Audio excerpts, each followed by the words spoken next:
Ram Ram. Hello, नमस्कार, स्वागतम. मी आहे कुलकर्ण्यांची Kashmir and this is our Gupshup world.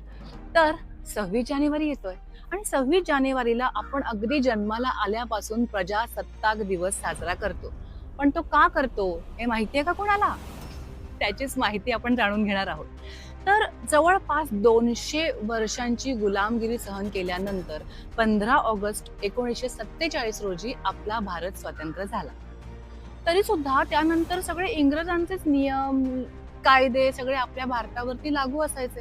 कारण आपले स्वतःचे कायदे, नियम असे तयार केलेलेच नव्हते. म्हणजेच काय तर आपलं संविधान तयार झालेलं नव्हतं. मग त्याच्यानंतर आपलं संविधान तयार करायला सुरुवात झाली. त्याला साधारण 2 वर्ष, 11 महिने आणि 18 दिवस एवढा कालावधी लागला. म्हणजे अंदाजे 3 वर्ष लागली. तरी सुद्धा 1947 नंतर 48, 49, 50 ही 3 वर्ष झाली.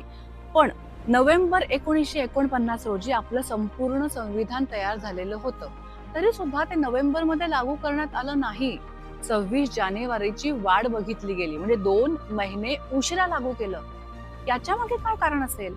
तर यामागे कारण आहे 26 जानेवारी 1930 रोजी रावी नदीच्या काठी सगळ्यात पहिल्यांदा सगळ्या भारतीयांनी ठरवलं की आपण काहीही करून सर्व इंग्रजांना भारतातून कायमस्वरूपी बाहेर काढायचं. आणि सगळ्यात पहिल्यांदा आपला तिरंगा रावी नदीच्या काठी त्या दिवशी फडकवला गेला. म्हणून तो दिवस संपूर्ण स्वराज्य दिवस असा डिक्लेअर केला गेला. मग त्या दिवसाची आठवण म्हणून आपलं संविधान सुद्धा 26 जानेवारी 1950 रोजी पूर्ण भारतामध्ये लागू केलं आणि म्हणूनच आपण हा सण साजरा करतो.